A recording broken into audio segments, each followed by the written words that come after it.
Hi, welcome back to Star Property TV. Today we have Shan Saeed, a chief economist at IQI Group Holdings, a leading property and investment company operating and advising clients in Kuala Lumpur, Singapore, Hong Kong, London, Melbourne, and Dubai. Welcome, Shan. Thanks. Right, so we are going to put you on the hot seat and ask you questions very pertinent to Malaysians. To start with, do you say Malaysia property market is in a bubble? I don't think that Malaysian property market is in a bubble. What is a bubble? You have to understand that when land prices are crashing, that is a sign of a bubble. So right now, not a single area, whether we are talking about KL or Penang or in Johor Bahru, where land prices are crashing. In fact, the land prices are on the upsurge. And there are few areas where land prices are moving up slowly, but there are few areas, let's say in KL, like Old Klang Road, Bangsar South, Puchong, KLCC area, where land prices are moving up quite steadily. So I don't think that the property market is in bubble right now in KL. What about the direction of the property market by and large for 2017? I think the property market will move up in a very structured manner. It will not rise as fast as it used to be in 2013 or 2014, but still the property market will remain on the upsurge, and there are good buying opportunities for sophisticated investors in Malaysia. And what caused that rapid movement or upward movement within 2013, 2014? I think there are 2-3 factors. One is infrastructure investment. And if you see, infrastructure investment has strong correlation with GDP growth, demographics, the geography of Malaysia. So if you see right now, most of the global investors, they are looking at Malaysia from a very strategic angle. Because of Strait of Malacca, Malaysia is getting a lot of investment because of her location. So I think Malaysia will remain on the global investors radar because of her location. The demographics are rising, and plus the modern infrastructure, it really attracts the foreign investors to come in this part of the world. And what about the direction of the ringgit? We've seen it sliding down against the dollar for some time, but is this the end of it, or? I think ringgit will rebound. Ringgit will stay. The fair value of ringgit is between 410 and 430. I see the bases are very simple. I see oil prices to remain on the upsurge. The US dollar might take a pullback. So once US dollar it takes a pullback, other currencies will go up. So I think the fair value of ringgit should remain between 410 and 430 this year. And what about oil prices? Where do you see it going? Last year, I was in Dubai, so I made a statement that oil prices will be moving between $70 and $100 per barrel by Q3 2017. Again, the premise is very simple. The geopolitical risk is getting higher, and plus the demand for oil is touching 95 million barrels per day, and by end of this year it will be touching 96 million barrels per day. Plus there will be some supply constraint. Alberta Oil Sands, they have totally, the companies over there, they have filed for bankruptcies. It's like a goose town over there. And in many companies in US, yes, there are some shale gas companies which are making a turnaround, but there are many companies in US who have actually filed for bankruptcy. So I think a supply constraint, upsurge in demand, and geopolitical risk are some of the factors that will keep oil prices on the rise. All right, and Q1 for 2017 is done. What do you see for the remainder of 2017 for Malaysia and the region as well? I think ASEAN will remain on the global investors radar, and at IQ I've already said that Malaysia's GDP for the next 5 years will be between 4.3 and 4.7. So overall, if I were to look at ASEAN, Malaysia is one of the leading economies of ASEAN. Not only that, IQI has made KL as its command center for properties in Vietnam, Philippines, Indonesia, and Thailand. And we continue to have strong confidence in the government, and we continue to believe that economic confidence is the key for the Malaysia's growth story. And the property market, has been slow. 2017 is expected to remain flat. Should the government step in and try to drive up, transactions, or they should just let the market correct itself? I think I believe in free markets. Let the market forces decide what is the price of real estate. So government should not intervene. I always believe that, once the government intervenes, it sends negative signal to the market. So the government should not intervene. Let the market forces decide. And I still believe there are some good opportunities in Malaysian real estate market. It is still very attractive. It's still freehold. It is still very cheap as compared to Singapore, as compared to Hong Kong. So I have said previously that Malaysian properties will become like Hong Kong in the next 5 years. So the prices are still very attractive, and they're still very much reachable to smart investors. But you see, the thing is, property buying by and large, has a direct correlation with our income, our disposable income, and market sentiment. I mean, you as an economist says that it's a good time to buy.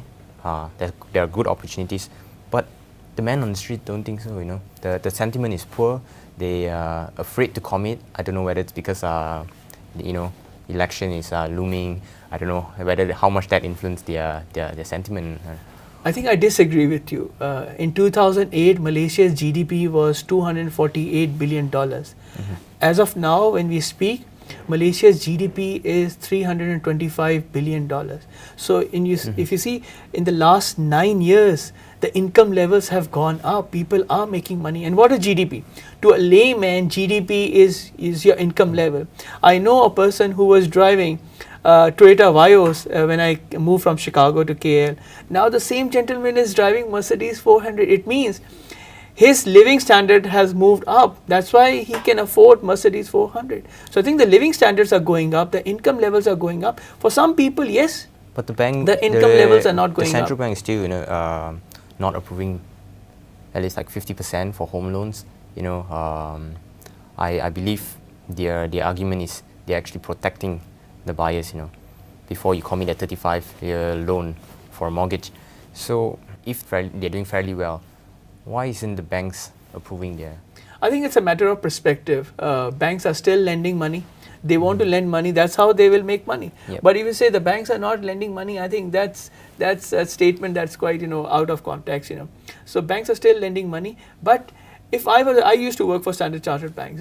If I were a bank, I would protect myself. I would only lend my money to a client whose credibility is there, whose financials are straightforward. So for me, financials are important, plus the credibility of the client is very important. And if I get those two variables right, I will still lend money. Should Malaysians be worried about 89 to 90% the household debt? Yeah, household debts against the GDP? Should we be concerned about that? I think that's part of the concern.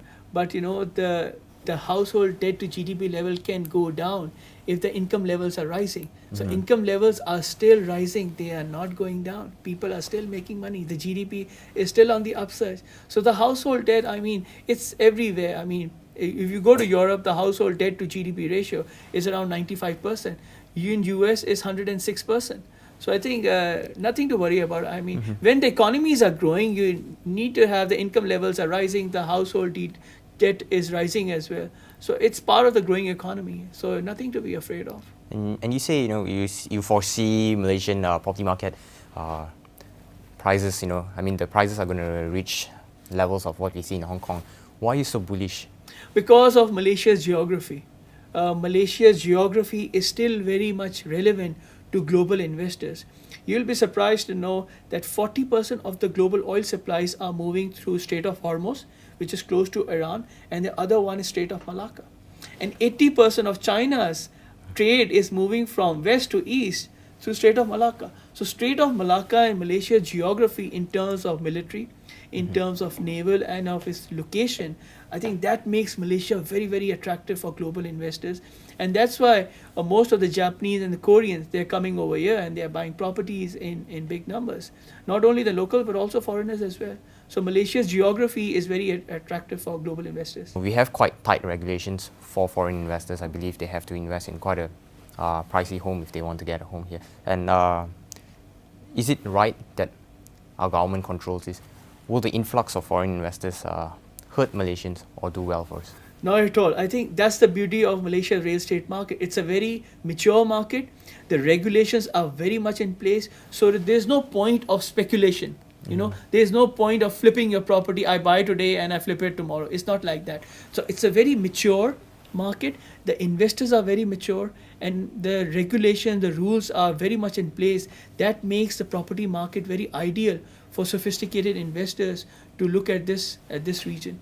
So I don't think the regulations are bad, because it's a very mature and a very stable market, I would say. So let's talk about China. What about the One Belt, One Road initiative? What is the implications for Malaysia? I think Malaysia is part of that One Belt, One Road equation, and that's why the Malaysian geography is very significant for China. That's why two countries are very important for OBOR. One is Pakistan, and the other one is Malaysia. And these two countries will be getting massive investment from China because of their location. So I think if I were to tell you, you say, I don't like the location of Malaysia, let's move it to Liechtenstein or next to Luxembourg. You cannot change the geography. The geography will remain there. So I think in terms of One Belt, One Road, Malaysia carries a lot of significance for Chinese investors. So that's why Malaysia will continue to remain on global investors' radar because of OBOR. And we read a report recently, about China, the government controlling capital outflow. Will it hurt Malaysia because of all the investment, especially in Iskandar? Because every country has to protect her self-interest. What Chinese government is doing is perfectly in line what the Chinese leadership has decided. So I think if they put capital controls, nothing to worry about. There are so many countries that have put capital controls previously, but nobody talks about it. But once China, she does something, everybody start, make hue and cry. So I think what Chinese government is doing is perfectly in line with market forces. And I know, there's a lot of FDI from China and Malaysia. The government has given a lot of mega projects, infrastructural projects to China. A lot of Malaysians has voiced out their concern of reselling our sovereignty to the Chinese government. What is your take on this? I think the Prime Minister has done a remarkable job. He has shown his diplomatic and economic brinkmanship. If you see in the last 6 months, Malaysia has got 144 billion ringgit from China, and it has got 31 billion ringgit from Saudi. And these are the two major players in terms of investment. So I think Malaysia has got investment from these countries, and I don't think that the government is selling the sovereignty. I think that's too much to say like that. All right, and the global economy has a gloomy picture, especially looking at Europe. And I just want to ask you, off the cuff, what is the implication from Trumpnomics? Trumpnomics will continue to have uncertainty. When you have policy uncertainty, that keeps the investors on the edge. The investors, they don't like uncertainty. The markets, they don't like dictation from the government. Donald Trump is trying to dictate things, when the markets are feeling the pressure now. If you see last week, the market just, took a slight tank, that is a clear indication that policy uncertainty will hurt the US economy, and it might go into recession, or it might lead to a subpar growth. So I think policy uncertainty will be a huge drag for the US economy. And what about Europe? Europe is dead. I mean, Europe is moving like a headless chicken. So I have zero confidence in European economy, and I have zero confidence in Europe. So the future is all in ASEAN? The future is all in ASEAN. If you are in ASEAN, you're in the right place. If you're in Asia, you're in the right place. In the 19th century, I learned from Jim Rogers, everybody was heading to New York. Yeah. In the 20th century, in the 19th century, everybody was heading to London. In the 20th century, everybody was heading to New York. In the 21st century, people should be heading to Asia. That's why you see so many Europeans. Yeah. They're coming to this part of the world because they can't find jobs. Yeah, I believe Jim Rogers said if he could turn back time 20 years ago, he would have moved to China. Oh, yes. So yes. Asia is the place. You need to stay in ASEAN, you need to stay in Asia in order to make money and in order to grow in this part of the world. And more onto the micro aspect now. What specifically can one do, not only to preserve wealth, but also to grow it in a time where, we are not very sure where to put our money? I think the golden rule of investment is you have to be contrarian. And the number 2 rule is you have to gather market intelligence report. At IQI, we're quite focused and we're quite obsessed in sharing market intelligence report with our sophisticated investors. That's why our investors, they stay ahead of the mainstream media by 2 to 3 quarters. What we share with our clients, they get the same information from the mainstream media after 2 to 3 quarters. So gathering information, investing in tangible assets, that is the key, because sophisticated investors are more interested in having peace of mind, rather having sleepless night and losing your money. So most of the smart investors, they're taking position in real hard assets like real estate, like gold, silver, oil and gas stocks, arts, agriculture. So these are some of the real assets, tangible assets that can give peace of mind to smart investors. Otherwise, people can talk fancy and they can talk about derivatives and bonds and equities, and they can lose money and they can have sleepless nights. And yesterday, Jack Ma mentioned, he talked about digital free trade zone. He mentioned this in passing. Have you picked up on this? Absolutely. I think that's a great initiative. And Jack Ma coming to Malaysia is a very positive signal, not only for Malaysia, but also to global investors. Because when Saudis are coming over here, when the Chinese are coming over here, when a caliber and a stature of Jack Ma is coming over here, that's a clear signal to the market that they want to focus. And digital marketing, digital technology is the future. So if you are in technology, you will make a lot of money. If you're not in technology, I'm afraid, people won't be making enough money. So digital, everything is focused on technology. So technology will actually spur growth for the economies in the next 5 to 10 years. We look at FinTech, our central bank, our governor, he's really keen on FinTech. Will FinTech disrupt the banking institutions? I think FinTech is a great technology. 40% of the global revenues will be coming from FinTech in the next 5 years. So banks, they need to adopt FinTech. If they don't adopt, banks will stay irrelevant. So I think FinTech is an excellent technology. And most of the banks are moving into FinTech, and they want to adopt it as soon as possible before they are left out and they are on the losing side. What is your view on our Malaysian economy for the next 12 months, 36 months? I think, as I said, at IQI, we already made a statement. Malaysia's GDP will remain between 4.3 and 4.7 for the next 3 to 5 years. And what will be driving the GDP? Mainly the mega infrastructure projects? Infrastructure, consumer confidence, strong aggregate demand, and educated labor force, that are the key to Malaysia's growth story. And lastly, before we go, what's your advice, for young Malaysians? Any advice in what we should be focusing on to grow for the next, 10, 20 years? For young Malaysians, I would say they should get solid education. They should focus on technology, enhance their skill set all the time. They cannot live in their past laurels or accolades. They need to upgrade their skill set and align themselves, according to the market situation. Whatever the market offers to them, they should align themselves accordingly. And solid education is the key. All right. Thank you so much for joining us, Shan. We are so delighted to have you here. And there you go, guys. Thank you for joining us on Star Property TV again. I'm Jonathan Roberts. See you next time.